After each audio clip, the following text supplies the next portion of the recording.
ಎಲ್ಲರಿಗೂ ನಮಸ್ಕಾರ. ಅಲ್ಪೈನ್ ಅಕಾಡೆಮಿಗೆ ಸ್ವಾಗತ. ಈ ದಿನ ನಾವು ಮುಂಬರುವ ಪರೀಕ್ಷೆಗಳಿಗೆ ಅತಿ ಉಪಯುಕ್ತವಾಗಲಿರುವ ಪ್ರಚಲಿತ ವಿದ್ಯಮಾನಗಳ ಬಗ್ಗೆ ತಿಳಿದುಕೊಳ್ಳೋಣ. ಆದ್ದರಿಂದ ವಿಡಿಯೋವನ್ನು ಕೊನೆವರೆಗೂ ನೋಡಿ. ಮೊದಲನೇದಾಗಿ ಹಂಸ 3 ತರಬೇತುದಾರ ವಿಮಾನ. ಹಂಸ 3 ಟ್ರೈನರ್ ಏರ್ಕ್ರಾಫ್ಟ್. ಸ್ಥಳೀಯವಾಗಿ ಅಭಿವೃದ್ಧಿಪಡಿಸಲಾದ ಹಂಸ 3 ತರಬೇತಿ ವಿಮಾನವನ್ನು ಪೈಲಟ್ ಪರವಾನಗಿಗಳನ್ನು ಪಡೆಯಲು ಏರ್ಕ್ರ್ಯೂಗೆ ತರಬೇತಿ ನೀಡುವ ಸಲುವಾಗಿ ಬಳಸಲು ಅನುಮತಿ ನೀಡಲಾಗಿದೆ ಮತ್ತು ಈಗ ಈ ವಿಮಾನವನ್ನು ಭಾರತದಲ್ಲಿ ಖಾಸಗಿ ಉದ್ಯಮವು ತಯಾರಿಸಲಿದೆ. ಇದು ಹಂಸ 3 ವಿಮಾನ. ಇದು ಭಾರತದ ಮೊದಲ ಸ್ಥಳೀಯ ಹಾರುವ ತರಬೇತಿ ವಿಮಾನವಾಗಿದೆ. ಇದು ವೈಜ್ಞಾನಿಕ ಮತ್ತು ಕೈಗಾರಿಕಾ ಸಂಶೋಧನಾ ಮಂಡಳಿಯ ಅಡಿಯಲ್ಲಿ ಬೆಂಗಳೂರಿನ council of scientific and industrial research national aerospace laboratories ವಿನ್ಯಾಸಗೊಳಿಸಿ ಅಭಿವೃದ್ಧಿಪಡಿಸಿದೆ.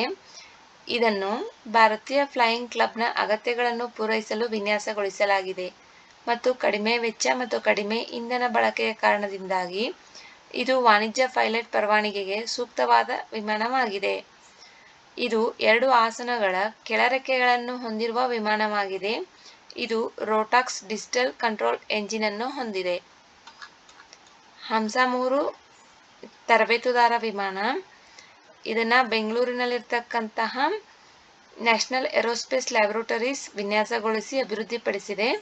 ಇದು ರೋಟಾಕ್ಸ್ ಡಿಜಿಟಲ್ ಕಂಟ್ರೋಲ್ ಎಂಜಿನ್ ಅನ್ನು ಹೊಂದಿದೆ. ನೆಕ್ಸ್ಟ್ ಕಾವೇರಿ ವನ್ಯಜೀವಿ ಅಭಯಾರಣ್ಯ. Kaveri wild life sanctuary. ಇತ್ತೀಚೆಗೆ ಕಾವೇರಿ ವನ್ಯಜೀವಿ ಅಭಯಾರಣ್ಯದಲ್ಲಿ ಸ್ಫೋಟಕ ಸೇವಿಸಿ ಕರಡಿ ಸಾವನ್ನಪ್ಪಿದೆ. ಕಾವೇರಿ ವನ್ಯಜೀವಿ ಅಭಯಾರಣ್ಯವು ಕರ್ನಾಟಕದ ಮಂಡ್ಯ, ಚಾಮರಾಜನಗರ ಮತ್ತು ರಾಮನಗರ ಜಿಲ್ಲೆಗಳಲ್ಲಿ ನೆಲೆಗೊಂಡಿರುವ ಸಂರಕ್ಷಿತ ಪ್ರದೇಶವಾಗಿದೆ. ಕಾವೇರಿ ನದಿಯು ಅದರ ಮಧ್ಯದಲ್ಲಿ ಹಾದುಹೋಗುತ್ತದೆ. ವನ್ಯಜೀವಿಗಳು ಮತ್ತು ಅದರ ಪರಿಸರದ ರಕ್ಷಣೆ, ಸಂರಕ್ಷಣೆ ಮತ್ತು ಅಭಿವೃದ್ಧಿಯನ್ನು ಒದಗಿಸುವ ಉದ್ದೇಶದಿಂದ ವನ್ಯಜೀವಿ ಸಂರಕ್ಷಣಾ ಕಾಯ್ದೆ 1972ರ ಸೆಕ್ಷನ್ 18ರ ಅಡಿಯಲ್ಲಿ 510.52 ಕಿಲೋಮೀಟರ್ ವಿಸ್ತೀರ್ಣವನ್ನು ಕಾವೇರಿ ವನ್ಯಜೀವಿ ಅಭಯಾರಣ್ಯವಾಗಿ 14 ಜನವರಿ 1987ರಂದು ಸ್ಥಾಪಿಸಲಾಯಿತು. ಇದರ ಪೂರ್ವದಲ್ಲಿ ತಮಿಳುನಾಡು ರಾಜ್ಯದ ಧರ್ಮಪುರಿ ಅರಣ್ಯ ವಿಭಾಗಕ್ಕೆ ಹೊಂದಿಕೊಂಡಿದೆ. ಅರಣ್ಯಭರಿತ ಮಧ್ಯ ಮತ್ತು ಪೂರ್ವ ಭಾಗಗಳನ್ನು ಒಳಗೊಂಡ ಅಭಯಾರಣ್ಯದ ಮೂಲಕ ಹರಿಯುವ ನದಿಯ ಉದ್ದಕ್ಕೂ ಇರುವ ಪ್ರಮುಖ ಸ್ಥಳಗಳೆಂದರೆ ಹೊಗೆನಕಲ್ ಜಲಪಾತ, ಮೇಕೆದಾಟು ಮತ್ತು ಸಂಗಮ. ಇದು ಸಂಗಮ ಅಂದರೆ ಅರ್ಕಾವತಿ ನದಿ ಕಾವೇರಿ ನದಿಯನ್ನು ಸೇರುವ ಸ್ಥಳ. ಅಭಯಾರಣ್ಯದೊಳಗಿನ ಒಂದು ಪ್ರಮುಖ ಧಾರ್ಮಿಕ ಕೇಂದ್ರವೆಂದರೆ ಮುತ್ತತ್ತಿ ಆಂಜನೇಯ ದೇವಸ್ಥಾನ. ಇಲ್ಲಿಯ ಕಾಡು ಬಹುಪಾಲು ಭಾಗವು ದಕ್ಷಿಣ ಭಾರತದ ವನಪತನಶೀಲ ಪ್ರಕಾರದ್ದಾಗಿದೆ.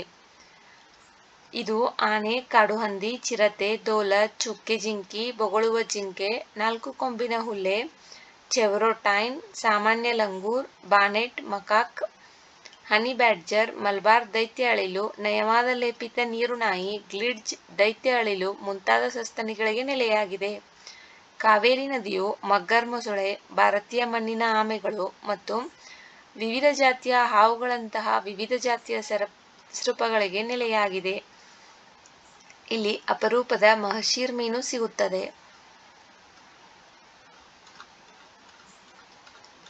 ಕಾವೇರಿ ವನ್ಯಜೀವಿ ಅಭಯಾರಣ್ಯದೊಳಗ ಸ್ಫೋಟಕ ಸೇವಿಸಿ ಒಂದು ಕರಡಿ ಸಾವನ್ನಪ್ಪಿದೆ. ಅದರಿಂದ ಇದು ಸುದ್ದಿಯೊಳಗೈತಿ.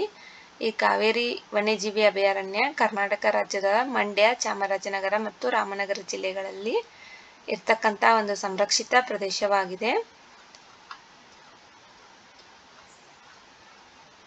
ಇನ್ನು ಇಲ್ಲಿ ಬಹಳ ಅಪರೂಪವಾಗಿ ಸಿಗ್ತಕ್ಕಂತಹದ್ದು ಏನಂತಂದ್ರೆ ಮಹಶೀರ್ ಮೀನು ಅನ್ನೋದು ಬಹಳ ಅಪರೂಪವಾಗಿ ಸಿಗ್ತೈತಿ. ನೆಕ್ಸ್ಟ್ ಖೇಲೋ ಇಂಡಿಯಾ ಕ್ರೀಡಾಕೂಟ. ಬಿಹಾರ ರಾಜ್ಯವು ಮೇ 2025ರಲ್ಲಿ ಖೇಲೋ ಇಂಡಿಯಾ ಯೂತ್ ಗೇಮ್ಸ್ ಮತ್ತು ಖೇಲೋ ಇಂಡಿಯಾ ಪ್ಯಾರಾ ಗೇಮ್ಸ್ ಅನ್ನು ಆಯೋಜಿಸಲು ಸಜ್ಜಾಗಿದೆ.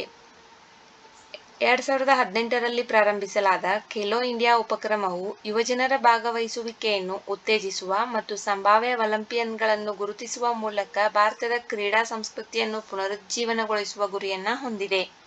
ಯುವ ಪ್ರತಿಭೆಗಳನ್ನು ಗುರುತಿಸಲು ಮತ್ತು ಪೋಷಿಸಲು ಖೇಲೋ ಇಂಡಿಯಾ ಯುವ ಕ್ರೀಡಾಕೂಟ, ವಿಶ್ವವಿದ್ಯಾಲಯ ಕ್ರೀಡಾಕೂಟ ಮತ್ತು ಚಳಿಗಾಲದ ಕ್ರೀಡಾಕೂಟಗಳಂತಹ ವಾರ್ಷಿಕ ಕಾರ್ಯಕ್ರಮಗಳನ್ನು ಆಯೋಜಿಸುತ್ತದೆ.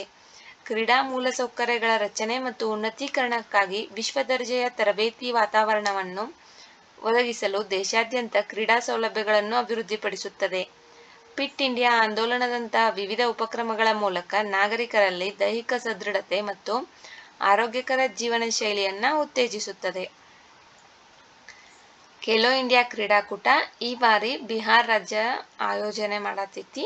ಇದ್ರೊಳಗ ಖೇಲೋ ಇಂಡಿಯಾ ಯೂತ್ ಗೇಮ್ಸ್ ಮತ್ತು ಖೇಲೋ ಇಂಡಿಯಾ ಪ್ಯಾರಾ ಗೇಮ್ಸ್ ಎರಡೂ ಕೂಡ ಬಿಹಾರದೊಳಗ ಆಯೋಜನೆ ಆಗತೈತಿ. ಈ ಖೇಲೋ ಇಂಡಿಯಾ ಉಪಕ್ರಮ 2018ರಿಂದ ಆರಂಭ ಆಗೈತಿ. ಇದ್ರೊಳಗ 3 ಥರ, ಒಂದು ಯುವ ಕ್ರೀಡಾಕೂಟ, ಒಂದು ವಿಶ್ವವಿದ್ಯಾಲಯ ಕ್ರೀಡಾಕೂಟ ಮತ್ತು ಇನ್ನೊಂದು ಚಳಿಗಾಲದ ಕ್ರೀಡಾಕೂಟ.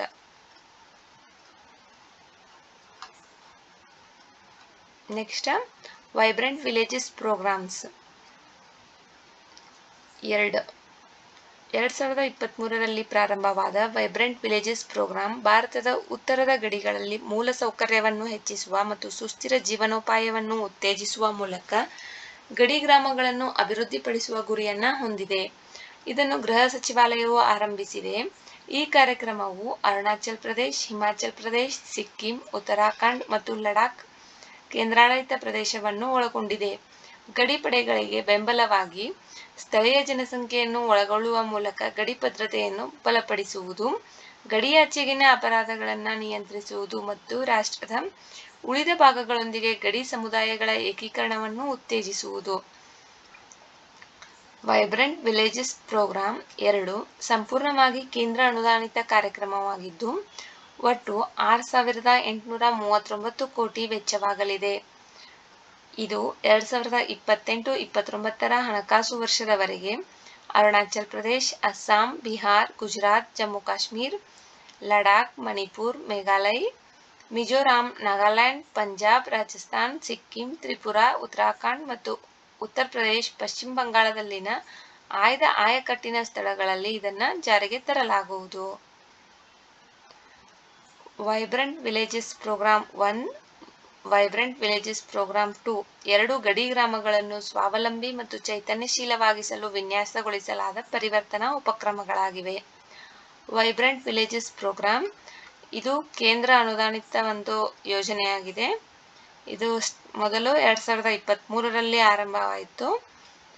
ಇದರೊಳಗೆ ಈ ಸಾಲಿ ಅಂದರೆ ವೈಬ್ರೆಂಟ್ ವಿಲೇಜಸ್ ಪ್ರೋಗ್ರಾಂ 2ರೊಳಗ ಅರುಣಾಚಲ್ ಪ್ರದೇಶ್, ಅಸ್ಸಾಂ, ಬಿಹಾರ್, ಗುಜರಾತ್, ಜಮ್ಮು ಕಾಶ್ಮೀರ್, ಲಡಾಖ್, ಮಣಿಪುರ್, ಮೇಘಾಲಯ, ಮಿಜೋರಾಂ, ನಾಗಾಲ್ಯಾಂಡ್, ಪಂಜಾಬ್, ರಾಜಸ್ಥಾನ್, ಸಿಕ್ಕಿಂ, ತ್ರಿಪುರಾ, ಉತ್ತರಾಖಂಡ್, ಉತ್ತರ ಪ್ರದೇಶ್ ಮತ್ತು ಪಶ್ಚಿಮ ಬಂಗಾಳದಲ್ಲಿರ್ತಕ್ಕಂಥ ಒಂದಷ್ಟು ಹಳ್ಳಿಗಳಿಗೆ ಈ ವೈಬ್ರೆಂಟ್ ವಿಲೇಜಸ್ ಪ್ರೋಗ್ರಾಮ್ ಅನ್ನ ಜಾರಿಗೆ ತರಲಾಗತ್ತೈತಿ.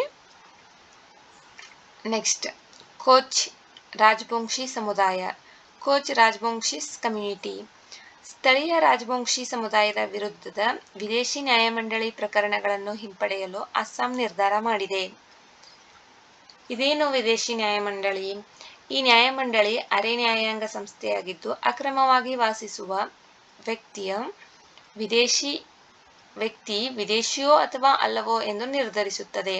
ರಾಷ್ಟ್ರೀಯ ನಾಗರಿಕರ ನೋಂದಣಿ ಅಂತಿಮ ಪಟ್ಟಿಯಲ್ಲಿ ಹೆಸರಿಲ್ಲದ ಪ್ರತಿಯೊಬ್ಬ ವ್ಯಕ್ತಿಯು ಮೇಲ್ಮನವಿ ಪ್ರಾಧಿಕಾರದ ಮುಂದೆ, ಅಂದರೆ ವಿದೇಶಿಯರ ನ್ಯಾಯಮಂಡಳಿಗಳ ಮುಂದೆ ತನ್ನ ಪ್ರಕರಣವನ್ನು ಪ್ರತಿನಿಧಿಸಬಹುದು. ನವೀಕರಿಸಿದ NRC national register of citizens ಇಂದ ಹೊರಗುಳಿದ 19.6 ಲಕ್ಷ ಜನರ ಪ್ರಕರಣಗಳನ್ನು ನಿರ್ವಹಿಸಲು ಅಸ್ಸಾಂ ವಿದೇಶಿ ನ್ಯಾಯಮಂಡಳಿಗಳನ್ನು ಸ್ಥಾಪಿಸಿದೆ. ಅಂದರೆ ಫಾರಿನರ್ ಟ್ರಿಬ್ಯುನಲ್ ಅನ್ನು ಸ್ಥಾಪನೆ ಮಾಡೈತಿ. 1946ರ ವಿದೇಶಿಯರ ಕಾಯ್ದೆ ಮತ್ತು 1964ರ ವಿದೇಶಿಯರ ಆದೇಶದ ನಿಬಂಧನೆಗಳ ಅಡಿಯಲ್ಲಿ ವಿದೇಶಿಯರ ನ್ಯಾಯಮಂಡಳಿಗಳು ಮಾತ್ರ ಒಬ್ಬ ವ್ಯಕ್ತಿಯನ್ನು ವಿದೇಶಿಯರೆಂದು ಘೋಷಿಸುವ ಅಧಿಕಾರವನ್ನು ಹೊಂದಿವೆ. ವಿದೇಶಿಯರನ್ನು ಪತ್ತೆ ಹಚ್ಚುವ ಕಾರ್ಯವನ್ನು ಹೊಂದಿರುವ ರಾಜ್ಯ ಪೊಲೀಸರ ಒಂದು ವಿಭಾಗವಾದ ಅಸ್ಸಾಂ ಪೊಲೀಸ್ ಗಡಿ ಸಂಸ್ಥೆಯು ಯಾರು ವಿದೇಶಿಯ ಮತ್ತು ಯಾರು ಅಲ್ಲ ಎಂಬುದನ್ನು ನ್ಯಾಯಮಂಡಳಿಗಳು ನಿರ್ಧರಿಸಲು ಪ್ರಕರಣಗಳನ್ನು ಸಿದ್ಧಪಡಿಸುತ್ತದೆ. ವಿದೇಶಿಯರ ನ್ಯಾಯಮಂಡಳಿ ಸದಸ್ಯರು ಸರ್ಕಾರವು ಕಾಲಕಾಲಕ್ಕೆ ಹೊರಡಿಸುವ ಮಾರ್ಗಸೂಚಿಗಳ ಪ್ರಕಾರ ಪ್ರತಿಯೊಬ್ಬ ವಿದೇಶಿ ನ್ಯಾಯಮಂಡಳಿ ಸದಸ್ಯರು ವಿದೇಶಿಯರ ನ್ಯಾಯಮಂಡಳಿ ಕಾಯ್ದೆ 1941 ಮತ್ತು ವಿದೇಶಿಯರ ನ್ಯಾಯಮಂಡಳಿ ಆದೇಶ 1984ರ ಅಡಿಯಲ್ಲಿ ನೇಮಿಸಲಾಗುತ್ತದೆ. ಸದಸ್ಯರು ಅಸ್ಸಾಂ ನ್ಯಾಯಾಂಗ ಸೇವೆಯ ನಿವೃತ್ತ ನ್ಯಾಯಾಂಗ ಅಧಿಕಾರಿಯಾಗಿರಬಹುದು, ಕಾರ್ಯದರ್ಶಿ ಹುದ್ದೆಗಿಂತ ಕಡಿಮೆ ಇಲ್ಲದ ನಿವೃತ್ತ ನಾಗರಿಕ ಸೇವಕರಾಗಿರಬಹುದು ಮತ್ತು ನ್ಯಾಯಾಂಗ ಅನುಭವ ಹೊಂದಿರುವ ಹೆಚ್ಚುವರಿ ಕಾರ್ಯದರ್ಶಿಯಾಗಿರಬಹುದು, ಅಥವಾ 35 ವರ್ಷಕ್ಕಿಂತ ಕಡಿಮೆ ಇಲ್ಲದ ಮತ್ತು ಕನಿಷ್ಠ 7 ವರ್ಷಗಳ ಅಭ್ಯಾಸ ಹೊಂದಿರುವ ವಕೀಲರಾಗಿರಬಹುದು. ಒಬ್ಬ ಸದಸ್ಯರು ಅಸ್ಸಾಂನ ಅಧಿಕೃತ ಭಾಷೆಗಳ ಬಗ್ಗೆ ಸಾಕಷ್ಟು ಜ್ಞಾನವನ್ನ ಹೊಂದಿರಬೇಕು ಮತ್ತು ವಿದೇಶಿಯರ ಸಮಸ್ಯೆಯ ಐತಿಹಾಸಿಕ ಹಿನ್ನೆಲೆಯನ್ನ ತಿಳಿದಿರಬೇಕು. ಇಲ್ಲಿ ಭಾಷೆಗಳೊಳಗ ಅಸ್ಸಾಮಿ, ಬಂಗಾಳಿ, ಬೋಡೋ ಮತ್ತು ಇಂಗ್ಲಿಷ್ ಇದ್ರೊಳಗ ಒಂದು ಒಳ್ಳೆಯ ಜ್ಞಾನವನ್ನ ಹೊಂದಿರತಕ್ಕಂಥವರು ಒಬ್ಬರು ಸದಸ್ಯರಾಗಿರ್ತಾರ. ಕೋಚ್ ರಾಜವಂಶಿ ಸಮುದಾಯವು ಪ್ರಾಥಮಿಕವಾಗಿ ಭಾರತದ ಈಶಾನ್ಯ ಪ್ರದೇಶದಲ್ಲಿ, ವಿಶೇಷವಾಗಿ ಅಸ್ಸಾಂ, ಮೇಘಾಲಯ ಮತ್ತು ವೆಸ್ಟ್ ಬಂಗಾಳ, ಪಶ್ಚಿಮ ಬಂಗಾಳ ಕೆಲವು ಭಾಗಗಳಲ್ಲಿ ಕಂಡುಬರುವ ಒಂದು ಜನಾಂಗೀಯ ಗುಂಪಾಗಿದೆ. ಇವು ಎರಡು ಐತಿಹಾಸಿಕವಾಗಿ ವಿಭಿನ್ನ ಸಮುದಾಯಗಳ ಮಿಶ್ರಣವಾಗಿದೆ. ಕೋಚ್ ರಾಜವಂಶಿ ಸಮುದಾಯವನ್ನು ಅಸ್ಸಾಂನಲ್ಲಿ ಇತರೆ ಹಿಂದುಳಿದ ವರ್ಗ ಎಂದು ಗುರುತಿಸಲಾಗಿದೆ. ಸರ್ಕಾರಿ ಕಲ್ಯಾಣ ಮತ್ತು ಕಾನೂನು ರಕ್ಷಣೆಗಳನ್ನು ಪಡೆಯಲು ಅಸ್ಸಾಂ ಮತ್ತು ಇತರ ರಾಜ್ಯಗಳಲ್ಲಿ ಪರಿಶಿಷ್ಟ ಪಂಗಡವಾಗಿ ಮಾನ್ಯತೆ ಪಡೆಯಲು ಸಮುದಾಯವು ಪ್ರಯತ್ನಿಸುತ್ತಿದೆ. ಕೋಚಸ್ ಅಥವಾ ಕೋಚೆಗಳು. ಕೋಚಸ್ ಅಥವಾ ಕೋಚೆಗಳು ಐತಿಹಾಸಿಕವಾಗಿ ಒಂದು ಕಾಲದಲ್ಲಿ ಈಗಿನ ಅಸ್ಸಾಂ, ಬಂಗಾಳ ಮತ್ತು ಬಿಹಾರದ ಕೆಲವು ಭಾಗಗಳನ್ನು ಆಳುತ್ತಿದ್ದ ಜನರ ಗುಂಪಾಗಿದ್ದರು. ಅವರು ಅಸ್ಸಾಂನಲ್ಲಿ ಅಹೋಮ್ಗಳಕ್ಕಿಂತ ಮೊದಲು ಶತಮಾನಗಳ ಕಾಲ ಈ ಪ್ರದೇಶವನ್ನು ಆಳಿದ ಪ್ರಾಚೀನ ಕಚಾರಿ ಸಾಮ್ರಾಜ್ಯದ ವಂಶಸ್ಥರು ಎಂದು ಭಾವಿಸಲಾಗಿದೆ. ಕೋಚೆಗಳು ಮೂಲತಃ ಮಂಗೋಲಾಯ್ಡ್ ಜನಾಂಗೀಯ ಗುಂಪಾಗಿದ್ದರು ಮತ್ತು ಅವರು ಕಾಲಾನಂತರದಲ್ಲಿ ಸ್ಥಳೀಯ ಸಮುದಾಯಗಳೊಂದಿಗೆ ಕ್ರಮೇಣ ವಿಲೀನಗೊಂಡರು ಎಂದು ನಂಬಲಾಗಿದೆ. ರಾಜವಂಶಿಗಳು. ರಾಜವಂಶಿ ಜನರು ಮೂಲತಃ ಕೋಚ್ ರಾಜವಂಶದ ಭಾಗವಾಗಿದ್ದರು, ಆದರೆ ನಂತರ ಒಂದು ವಿಶಿಷ್ಟ ಗುರುತನ್ನು ಬೆಳೆಸಿಕೊಂಡರು. ಕಾಲಾನಂತರದಲ್ಲಿ ಇವರು ಬಂಗಾಳ ಮತ್ತು ಅಸ್ಸಾಂನ ಪ್ರದೇಶಗಳಿಗೆ ಹರಡಿದರು. ಅವರು ಹಿಂದೆ ಬಂಗಾಳಿ ಮಾತನಾಡುವ ಜನರ ಭಾಗವಾಗಿದ್ದರು ಮತ್ತು ಹೆಚ್ಚಾಗಿ ಕೃಷಿ ಮತ್ತು ರೈತ ವರ್ಗಗಳೊಂದಿಗೆ ಸಂಬಂಧ ಹೊಂದಿದ್ದರು. ಇದೇನೈತಲ್ಲ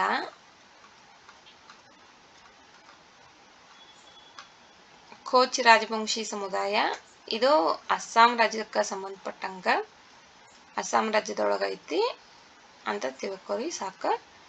ನೆಕ್ಸ್ಟ್ ವಿಡಿಯೋ ನೋಡಿದ್ದಕ್ಕಾಗಿ ಧನ್ಯವಾದಗಳು. ವಿಡಿಯೋದಲ್ಲಿರುವ ಮಾಹಿತಿ ಉಪಯುಕ್ತವೆನಿಸಿದರೆ ವಿಡಿಯೋಗೆ ಒಂದು ಲೈಕ್ ಮಾಡಿ. ಮತ್ತಷ್ಟು ಮಾಹಿತಿಗಾಗಿ ನಮ್ಮ ಚಾನೆಲ್ನಲ್ಲಿರುವ ವಿಡಿಯೋಗಳನ್ನು ವೀಕ್ಷಿಸಿ. ಮುಂಬರುವ ವಿಡಿಯೋಗಳು ಮತ್ತು ಮಾಹಿತಿಗಾಗಿ ನಮ್ಮ ಚಾನೆಲನ್ನು ಉಚಿತವಾಗಿ ಸಬ್ಸ್ಕ್ರೈಬ್ ಮಾಡಿಕೊಳ್ಳಿ. Thank you.